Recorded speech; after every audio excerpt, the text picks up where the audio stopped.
Assalamu alaikum wa rahmatullahi wa barakatuh. It feels so good to have a mic in front of me, to have the camera on, and to be speaking to you guys. The freshly grounded tribe. Man, guys, this is the first episode I've uploaded in almost to the date 1 month. Almost 1 month to the date. And so much has been going on. And I'm going to let you all know what's been going on. I'm going to give you some live updates. It's going to be a solo pod for today. For those of you who enjoy the solo pod, I'm going to be doing a lot more solo pods because I'm lonely. I think I've had some good feedback on some of these, so we're just going to roll with it, you know?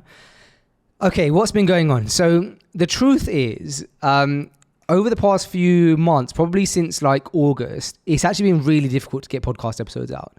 And the main reason for that was because really I was having some health issues. So I alluded to it. I'm going to tell you guys all about it now, okay? I alluded to it in the episode 2 months ago with Dr. Faisal Katranji. That was on August the 30th. And that was around the time that, or just before that is when it started. Actually, a few weeks before that, I started like really struggling with my health.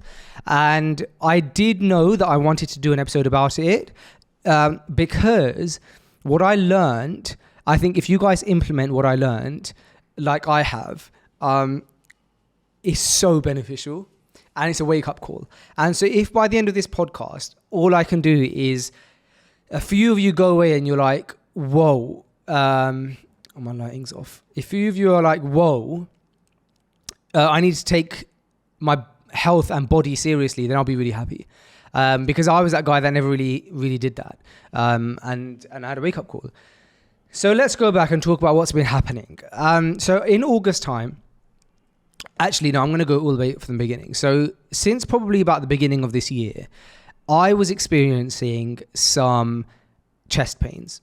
And these chest pains would happen every now and again, but it got to the point where I kind of got used to it and I wouldn't do anything about it. I did obviously have the thoughts I should get this checked out, which of course, if you're listening to this and you have that, get it checked out. But pretty much like as soon as I turned 30 years old, like I started getting like these issues, which I turned 30 obviously this year. I say obviously because you guys should know.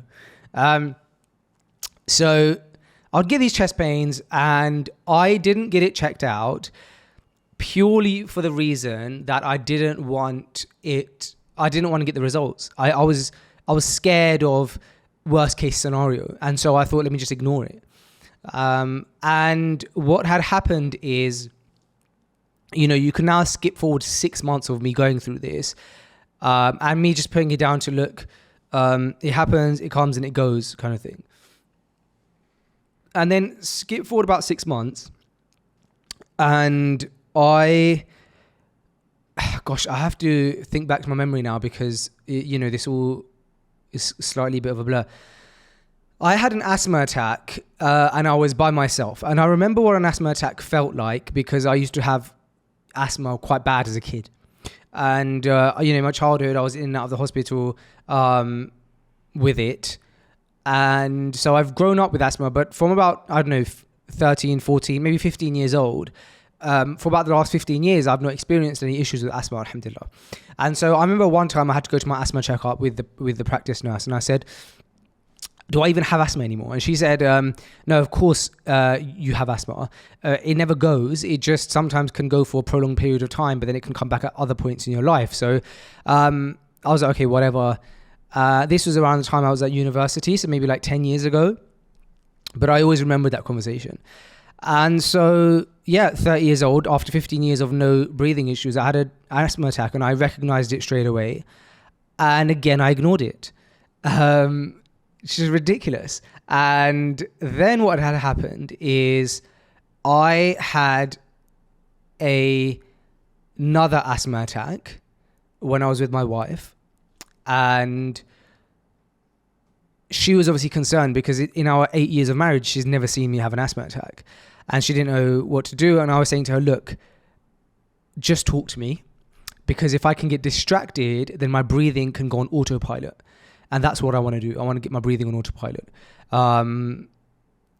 And she was like, should I call the ambulance? And, bless her, she was trying to do the best she did. And I was like, no calling ambulance. That could make me panic. And if I start panicking, my breathing goes even worse.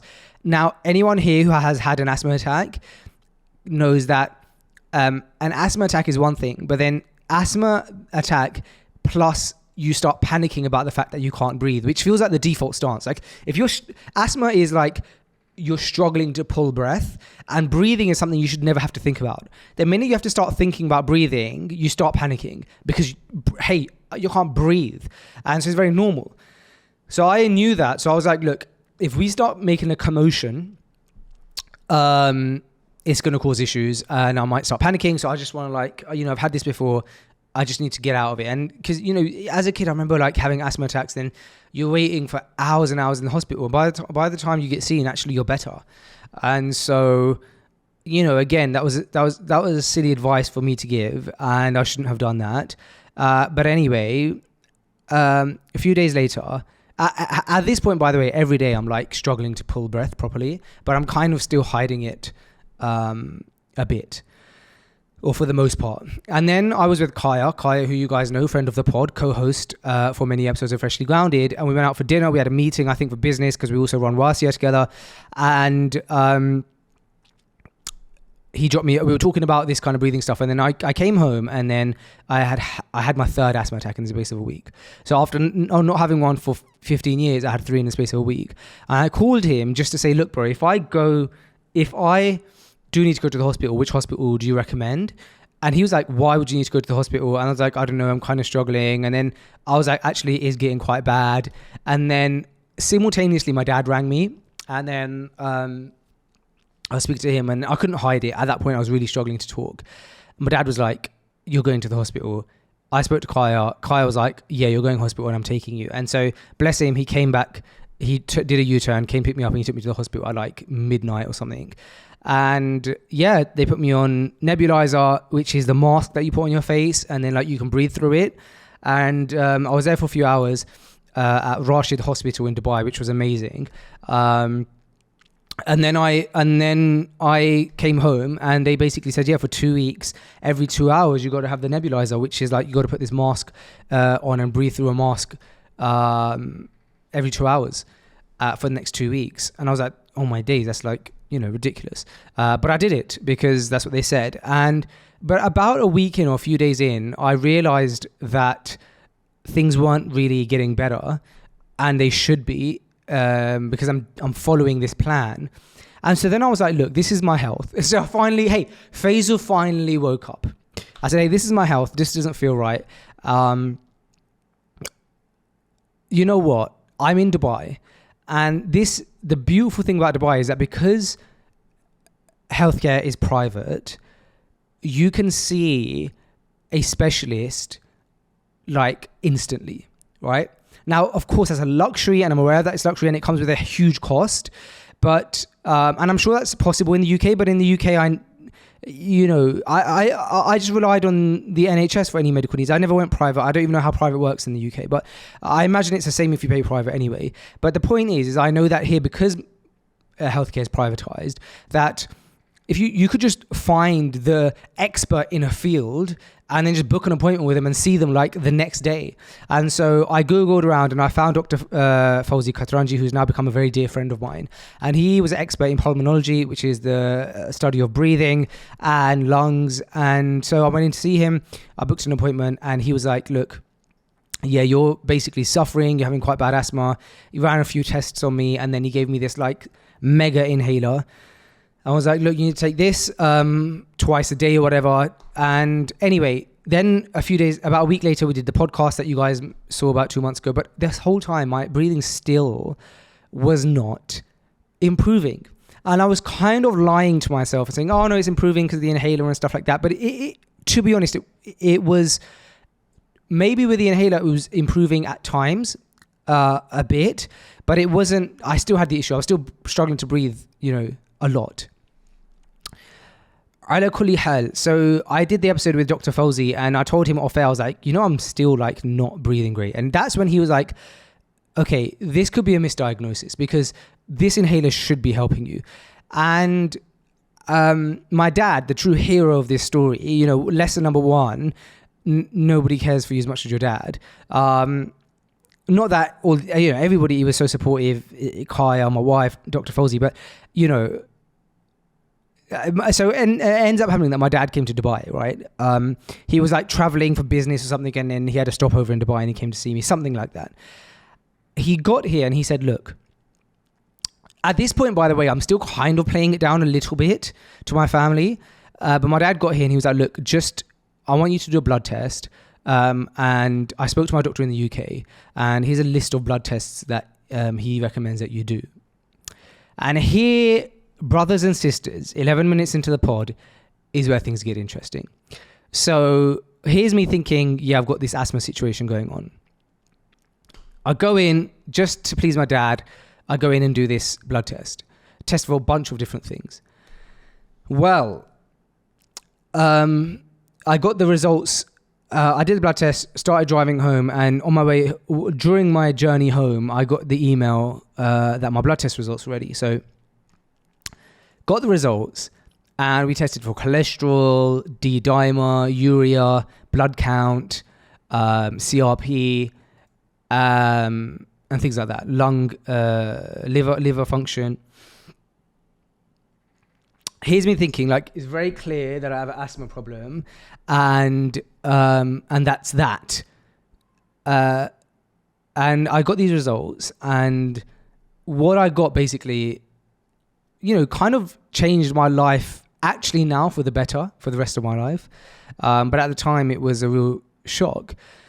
Nothing crazy, nothing, now I know, like, not the worst, but I basically got some really bad numbers for my age. And so I'll read some of the numbers that I got. So there's a test that you do, which is a liver function test. One of them, the result for a healthy person or a healthy liver is between 11 and 34. Mine was 154. So it should be below 34. Mine was 154. Another liver function, it should be below 45. Mine was 77. My blood test result for like how well my blood is traveling through my body essentially was also high.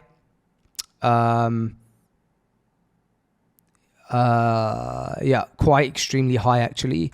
That was meant to be between 0 and 0.5, and mine was 0.7. And then cholesterol was just through the roof. My cholesterol was like, your LDL, which is your bad cholesterol, should be below 2.6. Mine was more than double, or mine was double that at 5.7. And then my total cholesterol again was almost double, or well over what it should be, which it should be under 5. Mine was almost reaching 8. And so it wasn't just one bad result. It was like numerous results showing that I'm just super unhealthy. And equally at the same time going through these breathing issues and stuff, right? That day was quite a bad day. I'm going to be completely candid with you guys. I'm a 30-year-old man telling you that I had a bad day. Man, I got those results and I started Googling and looking up what all these various results meant. And basically everything I was getting back was, with these kind of results, you're at any point imminently away from like a stroke or a heart attack. As I'm reading this, I'm watching my sons, my 5-year-old, my 3-year-old son, my, at the time, 8-month pregnant wife or 9-month pregnant wife around me. My kids are having a laugh and playing. And it just made me so emotional because I was like, I don't know if I just go to sleep and have a heart attack in my sleep or a stroke in my sleep, and I don't get to see my children grow up. There's so much I want to teach them. There's so much fun I'm having raising them. They're my boys, right? Or even my wife is pregnant with our third son. I want to see him. And when you're seeing these results and it says that, and you're Googling and it says you're imminently away, you think, I'm willing to change my life, but Allah, just give me a chance. Because when it's like it's imminent, it's like, just give me the chance to prove it. And so it was an emotional evening, and I was quite shocked by the results that I had. And because, you think, I don't have cholesterol issue, I don't have liver function issue, and so on and so forth. And it was quite a dark few weeks, actually, because my breathing was only getting worse. One of the reasons I wasn't doing podcasts is I just couldn't get through a sentence without struggling. I couldn't say more than 3 or 4 words without having to take sometimes a 2-minute pause. I just couldn't catch a breath. And I had a meeting with the guys at Tartil who were lovely, and I said, look guys, I don't know what's happening in my body right now, but I can't talk. I can't lead any meetings. I can't even speak, really. I don't know what's happening. I have no idea. I just have these results.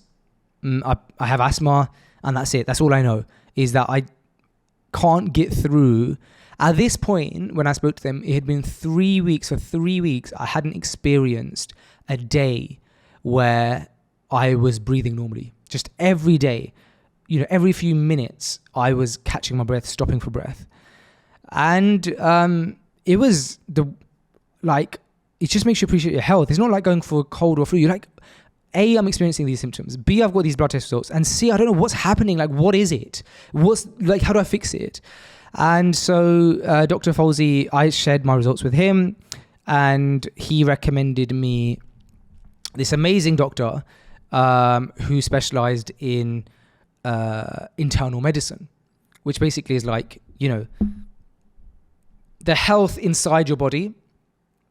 We all know if we got a broken finger, which I had until today. Actually, I've still got fracture on it. You got a broken arm, you got a broken nose. And then there's what's happening inside your body, which you don't know often, right? And so I took the results to him, and Omar came in with me because I was still quite shooken up, I'll be honest. And he basically said to me, look, I can tell. He did a few tests and stuff, and he said, first of all, I could tell you're stressed, and you need to fix that. You need to figure out the stress. You need to work on it somehow. Find some way to figure out the stress. Then he said, you need to completely change your diet. At this point, I'm like, Doc, I'm willing to do whatever you say. Change your diet, I'll do it. Done. He said, so basically this is the plan that he gave me. He said, change your diet completely. No fried food, no red meat, no processed food, no, for now, things that have cholesterol, so even egg yolk. And he said, for now, even no whey protein and stuff like that. He said, let's just minimize ingredients. Let's just have whole foods, right? So anything that you can basically name the ingredients of is fine. Anything that's got 100 ingredients in it, don't have it. So that was basically what he said. He gave me a list of things to eat and not to eat, no fizzy drinks and stuff like that. By the way, I need to caveat this by saying I, generally speaking, am quite a health conscious person. I go to the gym, at that point I'm still going to the gym I go to the gym regularly. I don't know, 3 times a week, sometimes 4 times a week, sometimes 2 times a week, sometimes 5 times a week. But I go regularly to the gym. But I was lifting weights only. I wasn't doing cardio. I also was fairly conscious of what I ate, but in terms of calories, not in terms of really what's in my food. So I'm not eating 5,000 calories a day. I was eating about 2,200 calories a day. So I was a fairly healthy person, right? I was conscious of what I was eating. Oh, so I thought. So that's what he said. And then he said, you need to do cardio. He said, you have to do cardio. You have to improve your cardio. You have to jump on the treadmill. I said, fine. So manage your stress, start cardio, and completely flip your diet. This was in September, he said this. We're now in mid-November. And he said, do that, and in 3 months' time, in December, retest, and hopefully you should start seeing your numbers come down. Don't stress too much. Don't panic. These things happen. You're young. you can reverse it. Everything that you have is reversible.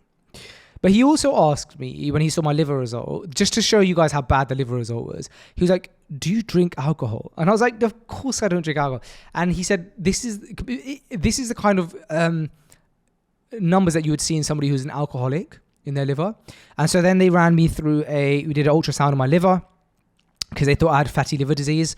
Ultrasound came back clear, which when I got the phone call, I probably should have been happy, but I was sad because I was like, now what is it? Because I would have now I am, alhamdulillah, grateful in hindsight, but I was thinking if it's fatty liver disease, then at least we know what it is and we know what to do.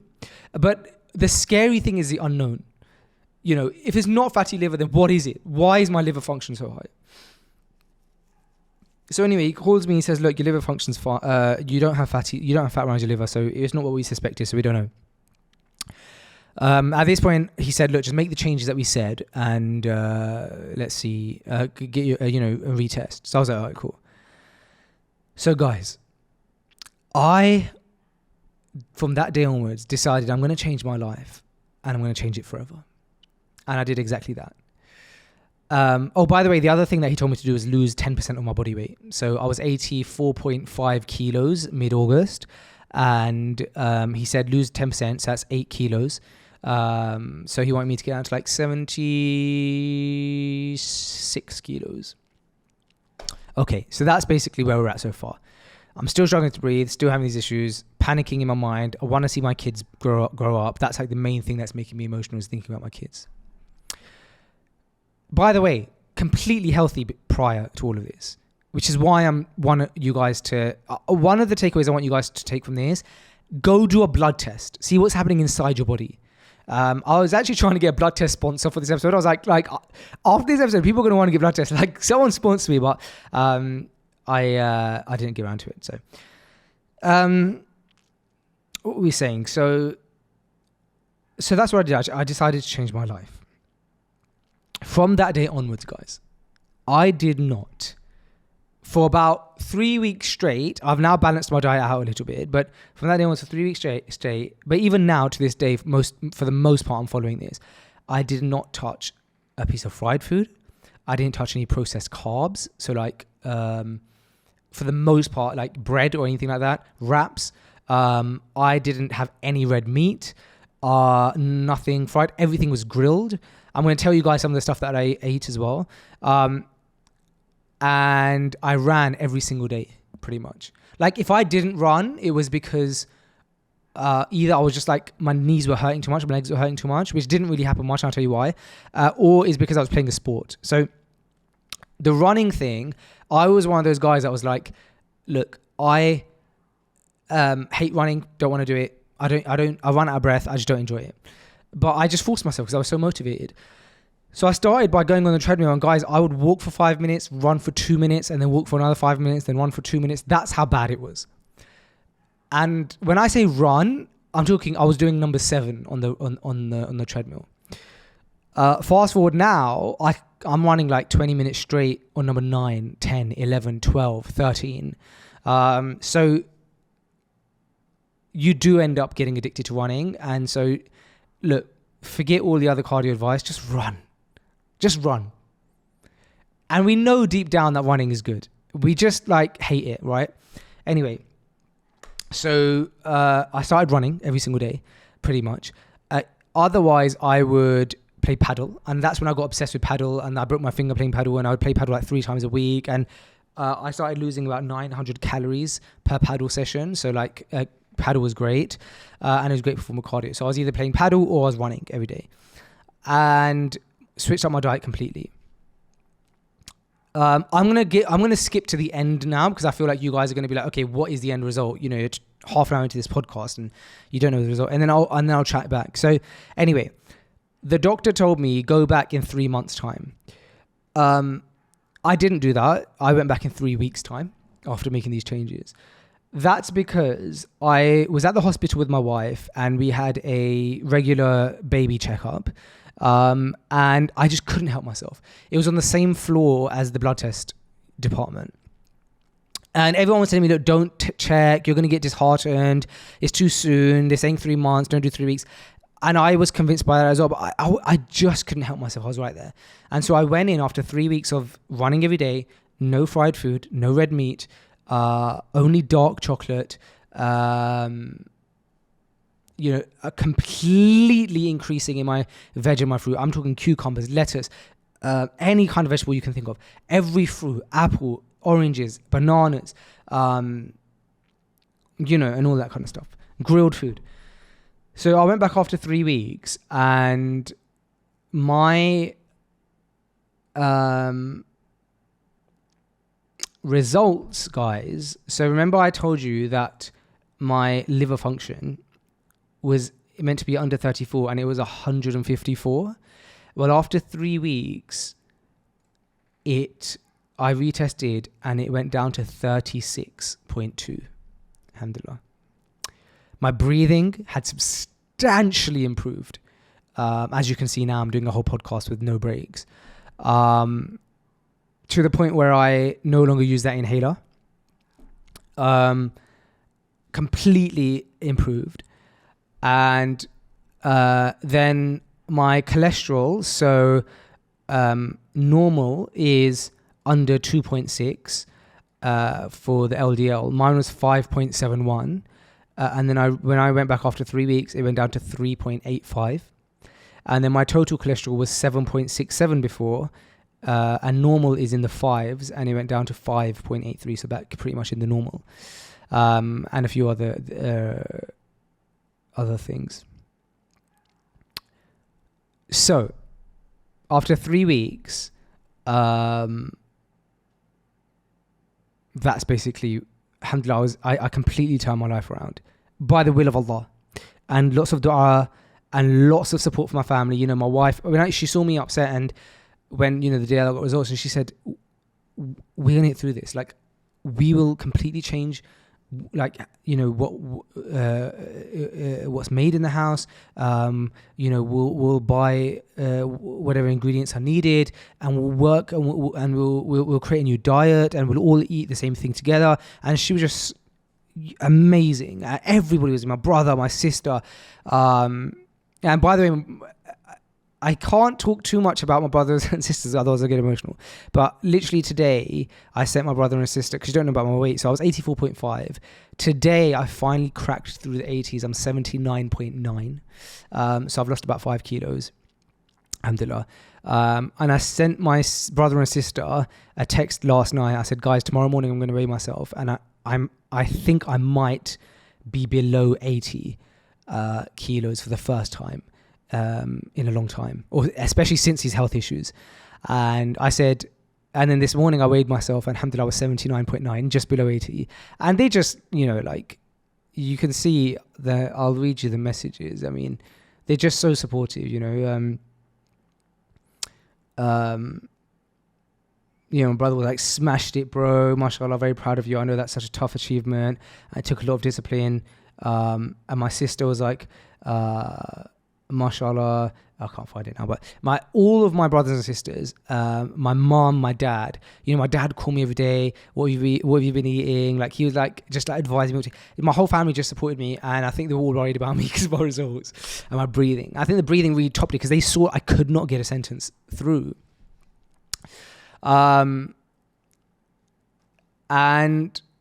so after that 3 weeks, I had a cheat day. When I got those results, I had a deep fried chicken burger with a Mountain Dew fizzy drink, and then I took my wife out for dessert. So we went in that night, and then I was back on it the next day, and I've been back on it since. So again, I will have a cheat day. My thing that I love is fried food. So for me, a cheat day is fried food. So I'll have a cheat day every now and again. Not a cheat day, but like a cheat meal. So I'll have like fried food, like a burger or something. But it's like 90-10. Like 90% of the time I'm eating clean, and then 10% of the time. So I got a bit more balance. Whereas in those 3 weeks when I reduced my numbers, I was 100%. Like, you could not convince me to eat even a bite of a cookie. Like I was so motivated. Honestly, another shout out, my friend, just like I rang him and told him, I was like, this is like the friend you need. My best friend only, I ring him and I say, this is the day after I get the result, or the day I got those bad results. And I said to him, basically like, this is what's going on. And he said to me, bro, I'm so happy. I said, what? And he goes, bro, I know you. He's known me like 15 years, right? He goes, I know you, and I know that it's going to take something like this for you to turn your life around, and I know you're going to do it. And I'm here to support you all the way. And he was supporting me all the way, and he did. And Kareem and Adam, Arnaut Danjuma, who, you know, we know him as Adam, you know, just like, he's been so supportive in terms of health and fitness in general. Obviously, he's like an elite athlete. And so being able to lean on him, it's been incredible. So I had so much support around me, which I'm like, I think like after Allah, it was the support. And then it was like a lot of self-discipline. And yeah, my breathing got better. My weight went down. My weight wasn't a concern, alhamdulillah. Like I was 84 kilos, but you know, I wasn't 90s or 100s. Like it wasn't that bad, but it was unnecessary extra weight. Yeah. So where are we at now? The main thing is that my blood test numbers went down. Okay. I was actually going to talk about like becoming a dad as well in this episode, but I think I'm just going to stick to health and then hang after another episode because this is taking longer than I thought. So I'll do becoming a dad of 3 as my next episode, I guess. So now that I've basically explained to you like what's been going on, I hope it's motivated you guys to do blood tests, but also to fix up your life. Now I'm going to tell you specifically what I was eating and the thing I was following for food. I essentially there are a few guys talking about this kind of like mindset, kind of like Eddie Abu talks about similar to this kind of stuff online and a few other people, but the system that I followed was very simple. If you can name the ingredients in what you're eating, eat it. If you can't, don't. That's it. If you are eating a packet of crisps and you look at the back and there's 30 ingredients or 50 ingredients and there's all these E numbers, don't eat it. You don't know what it is and you don't know how it's affecting your insides. If you're eating a energy ball and it says cashew nuts, you know, pumpkin seeds and oats, and that's all of the ingredients, eat it. You can name all of the ingredients. And that's literally it. And whole foods, right? So everything I ate was like, the thing with whole foods that I realized is that you can't ever overeat them. So let's say, for example, you're eating an apple. You can't eat 10 apples. The way Allah has created this food that He's given us through the animals and through the ground and through nature, is that it's complete food, right? If I give you a family-sized packet of crisps of you know, Cheetos, you could finish that whole family pack and probably still be hungry and have another family pack. That's weird. If I give you 5 apples, you would eat 1, maybe 1.5, and be like, I can't eat anymore because it's got everything it needs in one. It's whole. It's complete as a food item, right? So a normal day became for me, wake up in the morning, and at this time, the doctor was saying to me, don't have any egg yolk. So I would wake up, I would use the olive spray oil. He said, basically, don't fry anything and don't use oil at all. But he said, I said, well, how do I scramble eggs? And he said, you can use the like olive oil with just like a drip of it. So I would use a spray olive oil, one quick spray, scrambled some egg whites, and I would have that with, what would I have that with in the mornings? Avocado, or with avocado is very good for heart health. Or with I think just by itself. I'm trying to think now. I think just by itself. For lunch, I would ask my wife to marinate me. Some of the hacks I did is I would ask my wife to marinate me a lot of chicken, and I would chuck that chicken in the grill. Instead of frying it or instead of air frying it or whatever, I would chuck it in the grill. I would ask her, I would buy wings and I'd ask her to marinate my wings, and then I would grill wings. And so for a lot of times for dinner, I would just have grilled wings. But because it's just that I'm having no carbs with it, I would have like 18 wings, right? Just she would marinate them, chuck them in the grill, half an hour each side, got these really nice crispy wings. If we ate out, it would be grilled chicken. I had a lot of salad, grilled chicken salad, things like that. And what I realized is people would say to me that you're going to really struggle not having carbs, or you're going to get like lack of energy. And I really didn't. And I don't know why. But I did then start having carbs. And so now I do eat carbs, but I will only eat whole carbs. Is that what it's called? I don't know. So like I eat potatoes, I'll eat sweet potatoes, but I don't, again, for the most part, because I'm balanced, eat any bread. And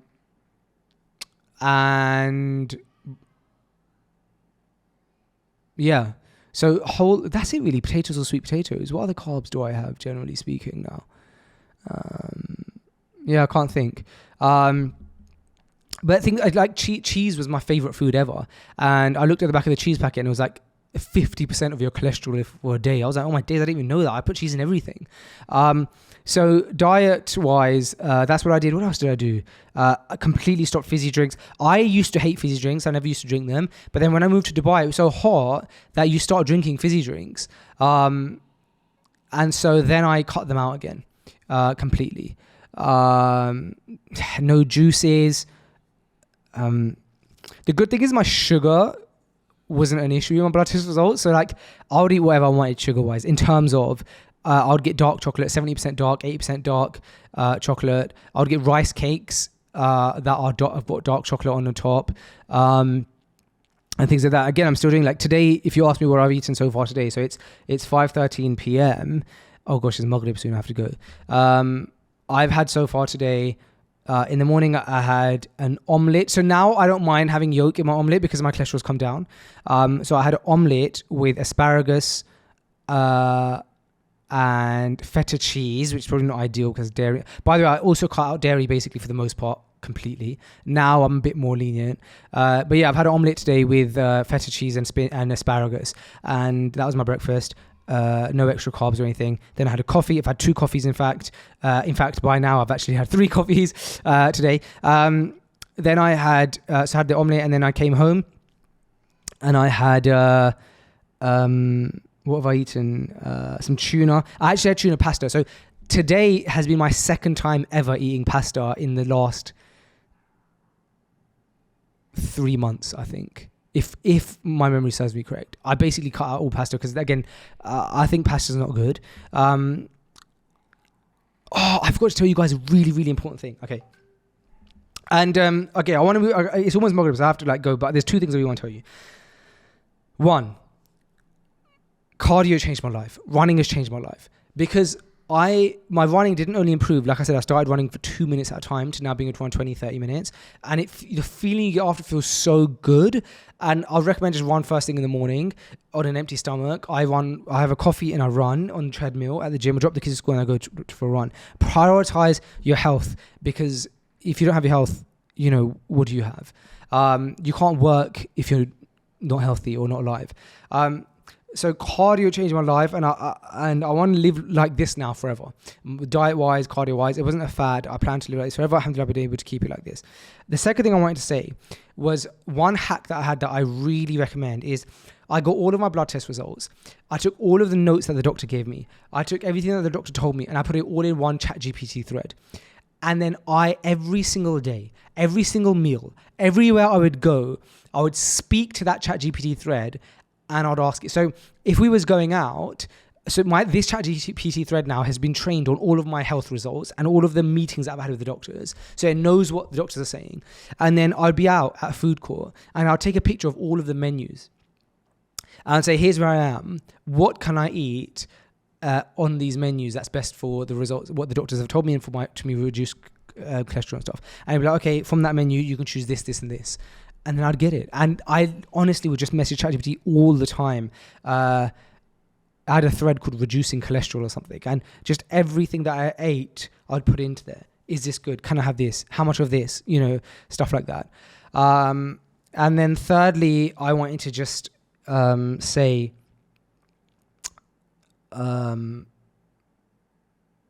that this is not that this is a lifelong journey, and inshallah I plan to do this forever. But I wanted to tell you guys this because I wanted you guys to know why I've been absent. B, I wanted you guys to hopefully be inspired to do a blood test, but also to look after your health and to simplify your diet and to do cardio. And then 3,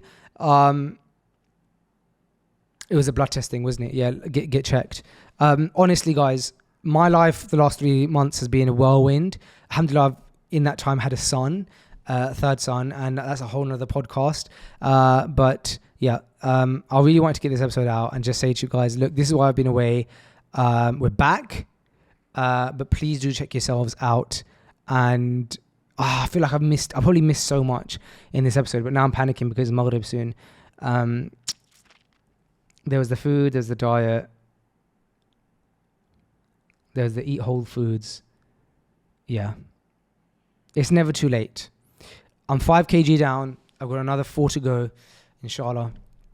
And I'll keep you guys updated. Jazakallah khair for listening. I hope this helped any of you.